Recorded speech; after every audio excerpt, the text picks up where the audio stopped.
વિદ્યાર્થી મિત્રો, આજે આપણે ધોરણ 10 ના લેક્ચર નંબર 7 માં યામ ભૂમિતિ આપણું જે ચેપ્ટર છે એમાં નવો ટોપિક ભણવાનો છે. આજનો લેક્ચર તમારા 10મા ધોરણના વાર્ષિક એક્ઝામ જે ફાઇનલ એક્ઝામ બોર્ડ લે છે એના માટેનો વેરી મોસ્ટ આઈએમપી લેક્ચર છે. કારણ કે આજે આપણે યામ ભૂમિતિના જે મેઇન 3 સૂત્ર છે જેમાંથી એક સૂત્ર રિલેટેડ દાખલો પૂછાવાનો જ છે, આ ફિક્સ વાત હોય, એવા 3 સૂત્ર આજે જોવાના છે અને સમજવાના છે. તો અગાઉના લેક્ચરમાં અગાઉના જે 6 લેક્ચર આપણે મૂક્યા છે એમાં આપણે અંતરસૂત્ર રિલેટેડ બધા દાખલાઓ લઈ લીધા છે ને 7.1 આપણે પૂરું કરી દીધું છે.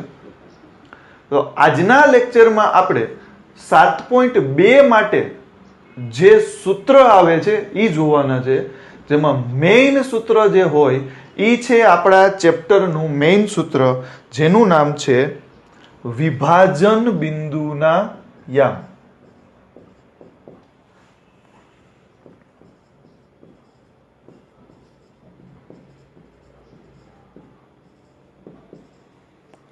સૌથી પહેલું આપણું જે ઇક્વેશન છે એ પૂછાય છે વિભાજન બિંદુના યામ. હવે આપણને પ્રશ્ન થાય કે વિભાજન બિંદુ એટલે શું? તો કે એને આપણે સમજવાનો પ્રયત્ન કરીએ કે ધારો કે આવી કોઈ એક રેખા છે, એની ઉપર આવો કોઈ એક રેખાખંડ છે જેનું નામ આપણે રાખી દઈએ AB. આવો કોઈ એક રેખા ઉપર એક AB રેખાખંડ આપેલો હોય, આ રેખાખંડને કોઈ એક જગ્યાએથી બ્રેક કરવામાં આવે, તોડવામાં આવે, એટલે કે એનું વિભાજન કરવામાં આવે. એટલે કે બરાબર વચ્ચેથી નહીં, જો વચ્ચેથી હોય તો એ મધ્ય બિંદુ કહેવાય, વિભાજન બિંદુ ન કહેવાય. એટલે આ ખાસ સમજો, આપણે મધ્ય બિંદુ જોવાનું છે અને પછીનો પોઈન્ટ આપણે જે લેવો છે એ મધ્ય બિંદુનો છે. પણ એના પહેલા જો એ મધ્ય બિંદુ ન હોય અને આ રેખાખંડ ઉપર ધારો કે આ જગ્યા ઉપર કોઈ એક P બિંદુ આવેલું છે, એટલે કે આ બિંદુએથી આ રેખાખંડ AB ના 2 ભાગ કરવામાં આવે છે. એટલે કે પહેલો ભાગ થાય AP અને બીજો ભાગ થાય PB. તો P ને કહેવામાં આવે તેનું વિભાજન બિંદુ. P નું નામ છે વિભાજન બિંદુ, કારણ કે P પાસેથી આ રેખાખંડ AB ના 2 ભાગ થઈ રહ્યા છે, એક ભાગ AP જેટલો, એક ભાગ PB જેટલો. આપણને પ્રશ્ન થાય કે AP જેટલો ભાગ કેટલો હશે? તો કે એની આપણી પાસે કોઈ માહિતી નથી, તો આપણે એવું નામ આપી દઈએ કે ધારો કે આ M જેટલો ભાગ છે, આ A થી P સુધીનો ભાગ M જેટલો છે, અને આપણે એવું કહીએ P થી B સુધીનો ભાગ N જેટલો છે. તો આપણે એવું કહી શકીએ કે બિંદુ P રેખાખંડ AB નું M જેમ N ગુણોત્તરમાં વિભાજન કરે છે.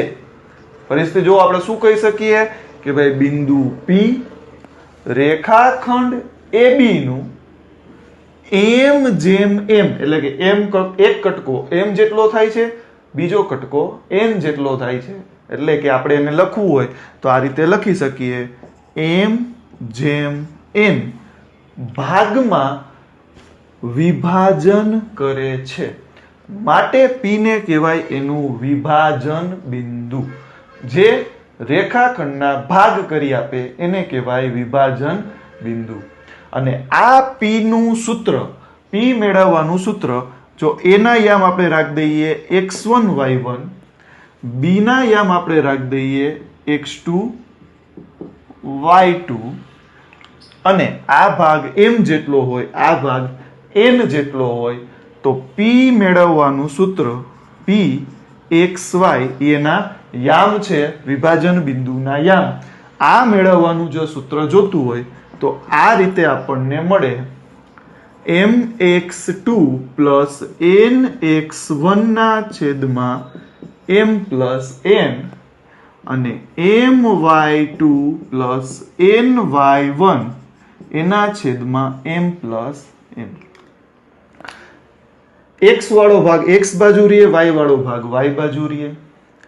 m અને n બંનેને મળે, m અને n બંનેને મળે અને છેદમાં બેના ગુણોત્તરનો લેવામાં આવે સરવાળો. બે ગુણોત્તરનો છેદમાં શું કરવો પડે? સરવાળો. તો આ થઈ ગયું આપણા વિભાજન બિંદુના યામ મેળવવાનું સૂત્ર.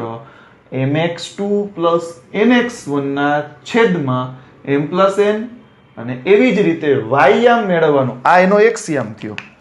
આ જે પેલું બિંદુ છે એને કહેવાય એનો x યામ અને આ બીજો યામ મળ્યો એને કહેવાય એનો y યામ અને એનું સૂત્ર થાય my2 પ્લસ ny1 ના છેદમાં m પ્લસ n. આ રીતે આપણને સૂત્ર મળે. હવે આપણી ટેક્સ્ટ બુકની અંદર તમને જુદી જુદી રીતે પ્રશ્ન પૂછી શકાય કે ભાઈ આનું m1 જેમ m2 માં સૂત્ર બનાવો, k જેમ 1 માં સૂત્ર બનાવો. આવા બે પ્રકારના સૂત્રો આપણને ટેક્સ્ટ બુકમાં આપ્યા છે. તો બસ આ મેઇન સૂત્ર છે. આના ઉપરથી તમારે જેટલા સૂત્ર બનાવવા હોય ને એટલા તમે બનાવી શકો.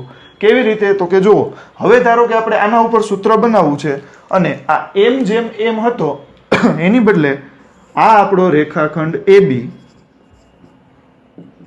આ આપણું કોઈ બિંદુ P અને અહીંયા આપણે રાખી દઈએ m1, અહીંયા આપણે રાખી દઈએ m2. એટલે કે m1 જેમ m2. આમાં આપણે જો સૂત્ર બનાવવું હોય તો બહુ જ સરળતાથી બની જાય. ખાલી m અને n માં ફેરફાર થાય. a તો કે એના યામ તો x1 y1 છે જ તે અને b એના યામ x2 y2 તો છે જ તે. તો આનું સૂત્ર જોતું હોય તેથી pxy બરાબર, હવે mx2 ની બદલે અહીંયા શું છે તો કે m1 x2 પ્લસ nx1 હતા તો અહીંયા n ની જગ્યાએ શું છે તો કે m2 છે, m2 x1 છેદમાં m પ્લસ n હતા અહીંયા શું આવે m1 વત્તા m2 અને એવી રીતે m1 y2 m1 અને m2 y1. m ની જગ્યાએ m1 ચાલે છે, n ની જગ્યાએ m2 ચાલે છે, બાકી બધું સેમ છે, m1 વત્તા m2. આ થઈ ગયું એનું m1 જેમ m2 માં સૂત્ર. હજી તમને એવું પણ પૂછે છે કે આનું k જેમ 1 માં સૂત્ર બનાવો. હજી આપણને પૂછે k જેમ 1 માં આનું સૂત્ર બનાવો.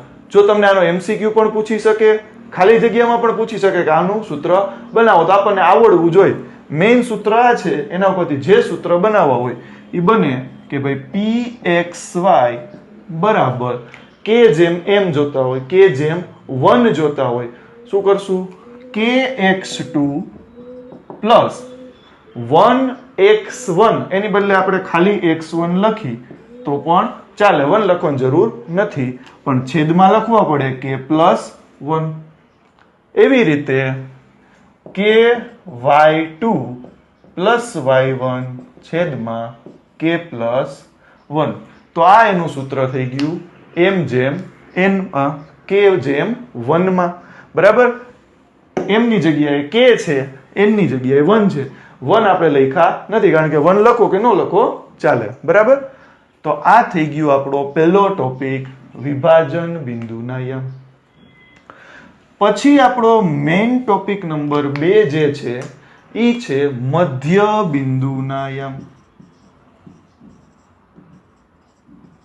મધ્ય બિંદુના યામ એટલે કે ધારો કે આવી કોઈ એક આપણે રેખાખંડ રાખી દઈએ AB, જેના યામ રાખી દઈએ x1 y1 x2 y2 અને બરાબર એક્ઝેક્ટ વચ્ચે અહીંયા ધારો કે આપણે બિંદુ રાખી દઈએ M. તો આ M આનું મધ્ય બિંદુ કહેવાય. એમને આપણે શું કહી શકીએ? એનું મધ્ય બિંદુ. હવે મધ્ય બિંદુના યામ આપણે જોતા હોય તો તમે યાદ કરો, આપણે આંકડાશાસ્ત્ર ચેપ્ટરમાં મધ્ય કિંમત શોધતા, વર્ગ ઉપરથી મધ્ય કિંમત શોધતા કે ભાઈ બે વર્ગનો સરવાળો એને ભાગ્યા 2 કરો તો તમને શું મળે? મધ્ય કિંમત. બરાબર? x આપણે x બાર જ્યારે મધ્યક ગોતતા ત્યારે આપણે આ વસ્તુ તમને શીખડાવેલી હતી. તો ઈ જ નિયમ, કોઈ પણની મધ્ય કિંમત જોતી હોય, બેનો સરવાળો કરો એના અડધા કરો, બેનો સરવાળો એના અડધા, તમને શું મળે? એની મધ્ય કિંમત. એટલે કે જો આપણે m ના યામ જોતા હોય તો m x y બરાબર, આપણે પેલા એના x ના અડધા જોઈ છે તો બે x નો શું કરવાનો? સરવાળો. પછી એના શું કરી નાખવાના? અડધા. એટલે કે x1 વત્તા x2 એના છેદમાં 2. એવી જ રીતે આપણે બેયના y યામનો અડધું જોતું છે તો બેયના y યામનો શું કરી દેવાનો? સરવાળો y1 પ્લસ y2 ને એના કરી નાખવાના અડધા. એટલે આ તમને મળી ગયું એનું મધ્ય બિંદુ. એમ બહુ જ સરળ આ સૂત્ર. તો ફરીથી કોઈ પણનું મધ્ય બિંદુ જોતું હોય તો તમારે શું કરવું પડે? બેયના x યામનો સરવાળો ભાગ્યા 2, બેયના y યામનો સરવાળો ભાગ્યા 2. ભૂલ ન કરતા કે આ બેયનો સરવાળો ભાગ્યા 2, બેયના x યામનો સરવાળો ભાગ્યા 2, બેયના y યામનો સરવાળો ભાગ્યા 2.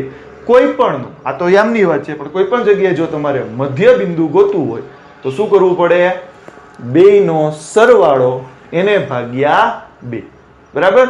તો આ આપણો થઈ ગયો બીજો ટોપિક. બહુ નાનો છે આ ટોપિક, તો મધ્ય બિંદુના યામ. પછી કદાચ MCQ માં કે કોઈ ક્વેશ્ચનમાં પૂછાય કે ભાઈ ત્રિકોણનું મધ્ય કેન્દ્ર, ત્રિકોણનું મધ્ય કેન્દ્ર, અને એના આપણને પૂછે યામ. એટલે કે ત્રિકોણના મધ્ય કેન્દ્રના યામ આપણને પોતે, તો આપણે કેવી રીતે આપી શકીએ? તો કે ધારો કે આવો કોઈ એક ત્રિકોણ છે જેનું નામ રાખી દઈએ આપણે A, B અને C, અને એના યામ પણ લખી નાખીએ x1 y1 x2 y2 x3 y3. હવે તો મધ્ય કેન્દ્ર હોય ક્યાં? તો કે આને કહેવાય એનું મધ્ય કેન્દ્ર. ત્રિકોણનું મધ્ય કેન્દ્ર આ જગ્યાએ હોય. પણ આ એની વ્યાખ્યા ન થાય. એની વ્યાખ્યા આપી હોય મધ્ય કેન્દ્રની તો શું આપવી પડે? તો કે 3 મધ્યગા. મધ્યગા એટલે કે જે કોઈ પણ બાજુની બરાબર વચ્ચે આવેલી હોય, એક્ઝેક્ટ વચ્ચે આવેલી હોય. એટલે કે આ BC નું મધ્ય બિંદુ હોય તો આ જે રેખા બનાવ્યો, રેખાખંડ બનાવ્યો, અને આપણે નામ આપવું હોય તો AD નામ આપી શકીએ. તો આ એક મધ્યગા થઈ. એવી 3 મધ્યગા, એક બીજી મધ્યગા અહીંયાથી આ બાજુ નીકળશે, આ બીજી મધ્યગા, એવી એક ત્રીજી મધ્યગા પણ નીકળશે, આ ત્રીજી મધ્યગા, અને ઈ મધ્યગાનું આ 3 એ 3, ધારો કે આને નામ આપી દઈએ આપણે D, આને નામ આપી દઈએ આપણે E, આને નામ આપી દઈએ F. તો આ AE મધ્યગા છે, BFA મધ્યગા છે, અને CD પણ મધ્યગા છે. ત્રણેય મધ્યગાનું જે છેદ બિંદુ હોય, ત્રણેય મધ્યગા જ્યાં છેદતી હોય એને શું કહેવાય? ત્રિકોણનું મધ્ય કેન્દ્ર. એને કહેવાય ત્રિકોણનું મધ્ય કેન્દ્ર. બરાબર? હવે આ મધ્ય કેન્દ્રના યામ તમારે જોતા હોય તો કેવી રીતે મળે? બહુ જ સિમ્પલ. ત્રણેયના x યામનો સરવાળો ભાગ્યા 3, ત્રણેયના y યામનો સરવાળો ભાગ્યા 3. એટલે કે આપણે આના જો યામ જોતા હોય તો આપણે અહીંયા સાઈડમાં લખી નાખીએ.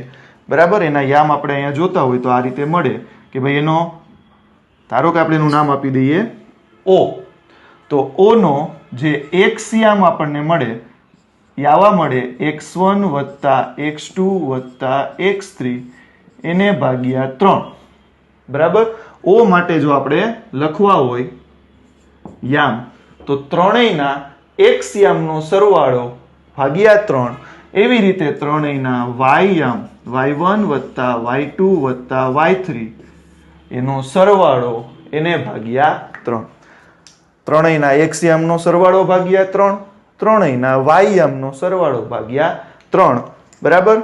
એટલે કે બીજી વખત આપણે લખી દઈએ અહીંયા કે ભાઈ x1 વત્તા x2 વત્તા x3 ના છેદમાં 3, y1 વત્તા y2 વત્તા y3 ના છેદમાં 3. આ થઈ ગયા એના મધ્ય કેન્દ્રના યામ. તો આ મેઇન 3 ટોપિક આપણે ભણવાના હતા. વિભાજન બિંદુના યામ, મધ્ય બિંદુના યામ અને ત્રીજું મધ્ય કેન્દ્રના યામ. બીજું એક વસ્તુ જોવો કે આ જે મધ્ય કેન્દ્ર છે એ ત્રિકોણ ABC નું તો કહેવાય. એવી રીતે તમે જોવો તો અહીંયા એક બીજો ત્રિકોણ એ બન્યો. આ ત્રણેયને જોડી દેવામાં આવે તો ત્રિકોણ DEF એ બને. તો આ જ O મધ્ય કેન્દ્ર જે ત્રિકોણ ABC નું મધ્ય કેન્દ્ર છે એ જ ત્રિકોણ DEF નું પણ મધ્ય કેન્દ્ર કહેવાય. યાદ રાખજો કે ત્રિકોણ ABC નું મધ્ય કેન્દ્ર જે બન્યું છે O બિંદુ એ જ ત્રિકોણ DEF નું પણ મધ્ય કેન્દ્ર કહેવાય. બરાબર. તો આટલી વસ્તુ આપણે સમજવાની હતી, શીખવાની હતી. આના ઉપર જ પછીના દાખલાઓ આપણે જોવાના છે. જો આટલી વસ્તુ તમે વ્યવસ્થિત કરી શકતા હોય તો તમને દાખલા સમજવા બહુ જ સહેલા પડે. ખાસ તો તમારે વિભાજન બિંદુ જે છે એનું ખાસ ધ્યાન રાખવાનું. મોસ્ટ ઓફ દાખલા આપણને આના ઉપરથી પૂછાય.